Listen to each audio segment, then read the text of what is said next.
Next week, the Euros start. It's very exciting time, obviously. Means I'm probably going to have to get up quite early in the morning for some of the games, but hey-ho, is what it is. I'm committed to watching the games, and as we know, the squads have been announced. England's squad's been confirmed, and I must say, it's good.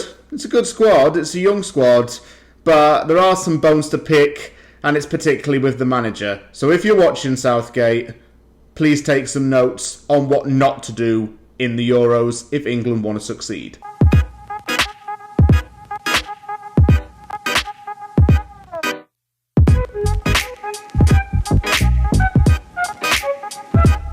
This week's Off the Press is going to be quite a busy one. I've got to talk about the England squad announcement, of course. That's going to be the first and foremost the major topic. Also, there's been a lot of nominations for awards within the West Ham squads, the under-23s and the under-18s. So I'll get onto that and talk about who's going to get what, possibly. And also, Angelo Ogbonna's come out in the media and made a comment about not being selected for Italy's national team. And to be honest, him not getting chosen is quite a surprise. Southgate finally confirmed his 26-man squad for the Euros this summer. Obviously, as I said earlier, they're starting next week and preparations are going to start.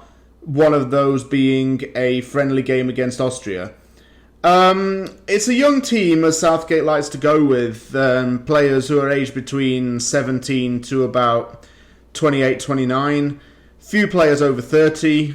But overall, it's a young team, like I say. My issue with it is that there have been some quite bad absences. And I say bad as just a loose term, but all I mean is players such as Fikayo Tomori and Ezri Konsa have been robbed. And I said it in the last Off the Press. Both have been excellent for the respective teams. Tomori has actually done really well at AC Milan and could be signing a permanent contract with them.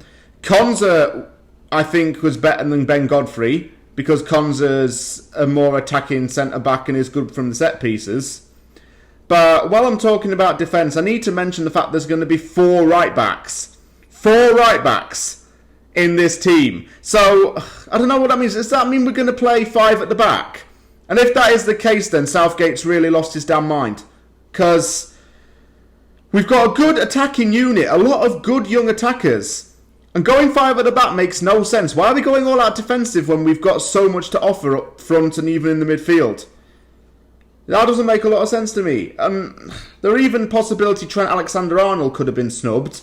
I mean, Alexander-Arnold's part of the attack, really, because he's a very, forward-going right-back. But I think this defensive game lacks a bit. There was even somewhere I heard Reece James could have been omitted. And if Reece James had been omitted, that would have been the end. I'm sorry, but I would have been like, no, from that. But he has got some good young players still within that defence. I just think that Tomori and Konsa should have been included as well, or at least had a shout in there. Given he's just come off of a loan spell for West Ham, Lingard's been omitted, yet he's playing in a friendly against Austria. That don't make sense. Man, that just don't make sense at all. Maybe Lingard's still under consideration or something, I don't know. But why is Lingard out and Saka in? Have you seen what Jesse Lingard did for West Ham in such a short space of time? 9 goals in 16 games for the Hammers. Saka, I guess Saka's younger, and it goes back to this philosophy of a younger team, but Lingard's made more of an impact than Saka has this season. You could statistically say that. I'll have to make a better judgment of the squad when the Euros actually kick off, but still, I'm not going to slag off the overall team selection and the overall squad selection, but my goodness, there's some issues with this. If Southgate gets this tournament wrong, he's going to be under heavy fire and he will end up losing his job. That is for sure. On another note, there have been a lot of nominations for awards within West Ham. Declan Rice is going up for PFA Young Player of the Season. Souček's up for EA Sports Player of the Season. David Moyes is up for Manager of the Season. Manuel Lanzini, Sebastian Haller and Jesse Lingard for Goal of the Season. Orubeko for Under-23 Goal of the Season. And Heggie for Save of the Season for the Under-18s. So quite a lot of awards there. Declan Rice, Young Player of the Season. Very strong candidate, of course. It's going to be between him and probably Mason Mount.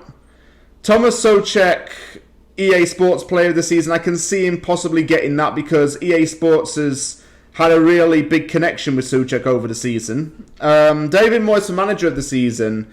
He's up there with the likes of Brendan Rodgers, Pep Guardiola, Ole Gunnar Solskjaer. I mean, what Solskjaer has done with Man United, guiding them up to second in the table, more stability, that's fair enough. Guardiola obviously won the league with Man City again, so he'd be on there, of course. Rodgers won the FA Cup with Leicester, so I can see why he's on there. David Moyes is on there because of the transformation he's done for West Ham.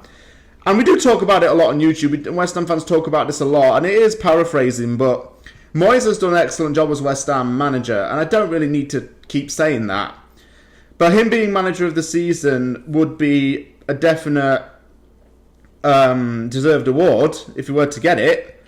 He'd already won the London Football Awards Manager of the Season, Manager of the Year, if that's what it's called. So he's definitely in the running there. Lanzini, Hilaire, Lingard, Goal of the Season contenders. Lanzini should be getting it over Lamela. Because I've heard Lamela could be getting it with his back heel flick against Arsenal. Lanzini's goal was even more spectacular. Lanzini's goal had very little chance of going in, yet it went in. So I think Lanzini should truly get Goal of the Season. I'm not being biased when I say this, being a West Ham fan. I'm just saying it as it is. Odebeko's obviously been one of the best players in the Under-23 Premier League this season. He's in for a shout to get something. Heggie I've heard of a little bit. I don't know too much about him though, but he's a young goalkeeper from Hungary who plays for the Under-18 team. So out of that, I'd expect Declan Rice to probably take something and Lanzini to take something. Rice has a good chance of winning the young player.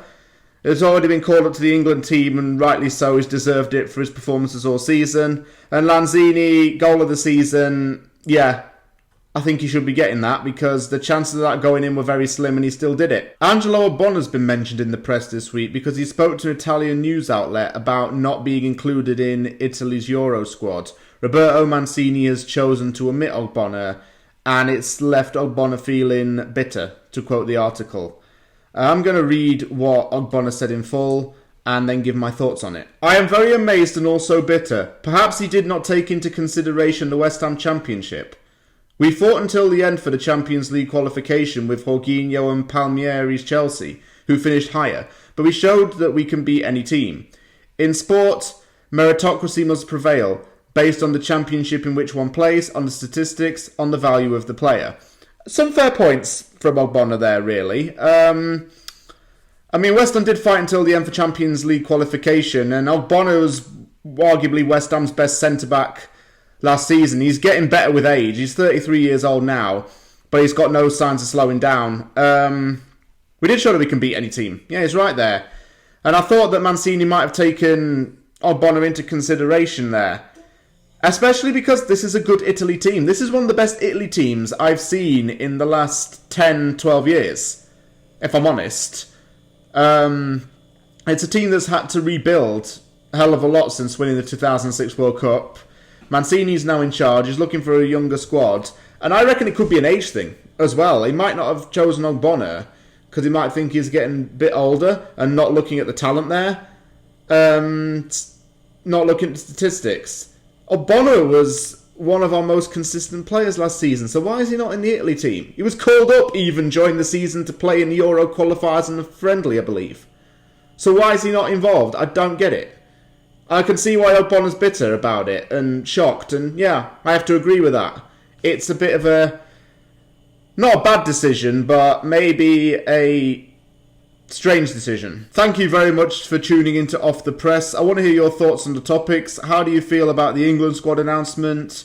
Who do you think should win the awards out of the players that I mentioned? And do you think that Angelo Ogbonna's got a right to feel aggravated about not playing in the Euros this summer? Thank you very much for watching this video. If you liked the video, hit the like button and do not forget to subscribe for more content. Take care everybody, and I'll see you all soon.